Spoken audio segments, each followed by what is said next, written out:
내가 어렸을 때만 해도 하굣길에서는 항상 떡볶이를 먹곤 했는데 요즘 아이들은 물론 두끼라는 떡볶이 브랜드를 이용해서 떡볶이를 먹기는 하겠지만 마라탕과 탕후루가 요즘 하굣길 간식으로 자리를 잡지 않았나 생각이 들어. 나는 마라탕을 코로나 시기에 반짝 유행을 하고 말 줄 알았는데 요즘 청소년들 사이에서 조금 연령이 낮은 청소년 사이에서 인기가 많더라고. 그 인기가 어느 정도냐면 프랜차이즈 중에 마라탕을 판매하고 있는 곳이 2023년 현재 확인 가능한 숫자가 50개야. 무척 많지. 그래서 오늘은 마라탕 프랜차이즈 중에서 내가 생각했을 때 가장 유명한 탕화쿵푸 마라탕에 대해서 알아보려고. 가맹사업 정보 제공 시스템을 이용하면 어느 정도 프랜차이즈를 알 수 있는데 이게 정보 공개가 1년 전이나 1년 반 전이 될 수도 있어서 내용이 그렇게 정확하지는 않아. 정확한 것을 알고 싶으면 본사에 연락을 해서 상담을 잡고 정보 공개 동의서에 사인을 하고 정보를 확인해 보면 돼. 오늘은 내가 알 수 있는 것을 기준으로 설명을 할 거고 내가 작성한 내용이 100% 정확하지는 않지만 90% 이상 맞다고 생각해도 좋아. 탕화쿵푸 마라탕은 2019년 4월 23일에 법인 설립을 한 회사야. 22년 현재 자산은 52억 정도가 되고 그 중에 부채가 4억 원가량 되는 회사지.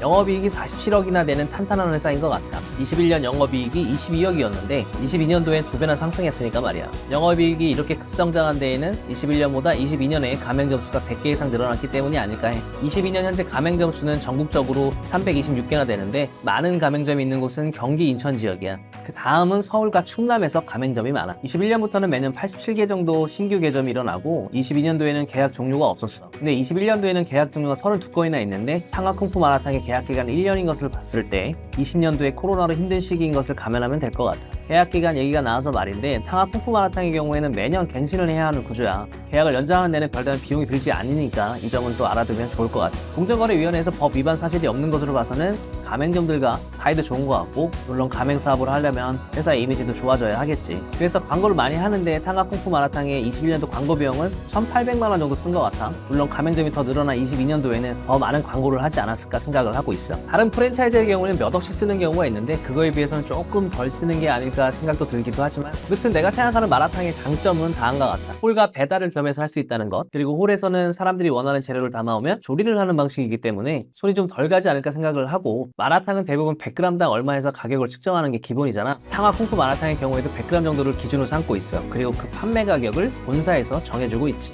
단점으로는 매일 많은 양의 야채를 손질해야 한다는 거야. 그게 왜 단점이냐면 재료를 손님에게 선택하게끔 하기 때문에 어떤 것이 많이 나갈지 모르는 상황이 생길 수 있다는 거지. 그래서 모든 준비되는 야채는 손질해야 하는 단점이 생길 수 있어. 간단하게 장단점을 비교해 보았는데 블로그나 유튜브를 통해서 본 마라탕의 경우에는 생각보다 홀과 배달의 비율이 비슷하거나 대략 10% 정도 차이가 나는 것이 매우 인상적이었어. 물론 기본 매장이 26평인 것을 감안하면 홀 매출이 많은 것이 더 좋지. 왜냐하면 배달 매출이 많으면 배달 수수료 때문에 많은 수익이 생기지가 않잖아. 그럼 이러한 탕화쿵푸 마라탕의 수익률을 한번 살펴보자고. 공정거래위원회에서 확인할 수 있는 탕화쿵푸 마라탕의 22년 연평균 매출이 4억 2,825만 3천 원이야. 이를 한 달 평균으로 계산해보면 1평균 매출이 117만 3,295원이 나오게 되는데 탕화쿵푸 마라탕의 경우에는 한 달에 26일 이상은 영업을 해야 한다는 규정이 있어서 일매출은 110만 원 이상 나오게 될 거야. 그러나 계산하기 쉽게 110만 원 정도라고 하고 월 매출을 3,568만 원이라고 할게. 자, 그럼 한번 보자. 재료비와 같은 경우에는 본사에서 계약한 곳과 물품을 받아야 하는 구조야. 물론 서면으로 승인을 받는다면 다른 곳에서도 물품을 받을 수 있다는 규정은 있어. 음식점의 재료비 원가는 매출의 40% 정도 되거든. 근데 내가 생각할 때는 한 37% 정도로 계산하는 게 제일 좋을 것 같아.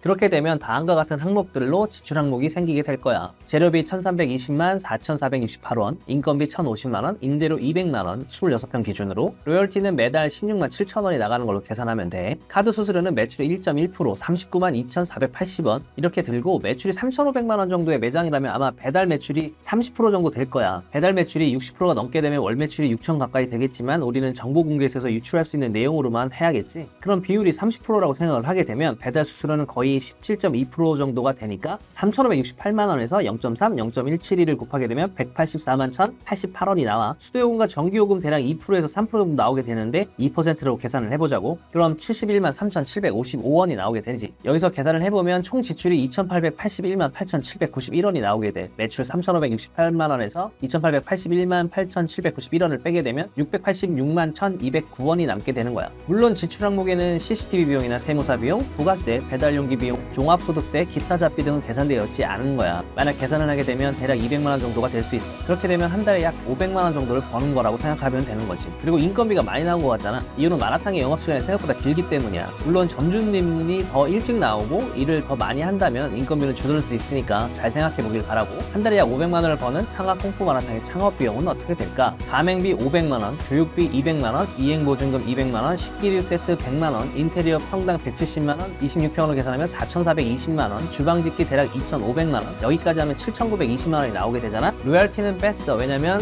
우리가 월 지출액에 로열티를 포함을 시켰잖아. 그렇기 때문에 가맹할 때 들어가는 200만 원은 계산서 뺀 금액이야. 물론 처음 시작하게 되면 200만 원을 더하는 것이 되겠지. 그럼 총 합비 7,920만 원이 나오게 되잖아. 여기가 이제 홈페이지에서 우리가 확인할 수 있는 내용이고, 그 밑에 자세히 보게 되면 여기에는 간판과 소도물품, 그리고 부가세, 냉난방기, 화장실 공사, 소방공사, 외장공사, 카트비용, 전기공사, 가스공사 등등이 포함되어 있지가 않아서 약간 더 많이 들어가게 돼. 그리고 상가 구입 비용이나 임대 비용, 권리금도 포함되어 있지 않은 금액이야. 잘 생각을 해야 돼. 자세한 내용은 상담을 신청하고 정확한 금액을 알아보는 것이 좋겠지. 내용이 바뀌었을 수도 있고 할인 금액이나 본사 지원 같은 것이 있을 수 있거든. 요즘은 웬만한 프랜차이즈 창업 비용이 거진 1억 가까이 들어가는 것 같아. 내가 맛보고 맛있다고 생각을 하고, 내가 보기에 사람도 많고 내가 하면 잘 될 것 같은 생각이 많이 들 수 있어. 하지만 큰 돈이 들어가는 만큼 이것저것 잘 따지고 생각해서 하면 좋을 것 같아. 오늘 준비한 영상은 여기까지야. 그럼 다음에 또 만나자.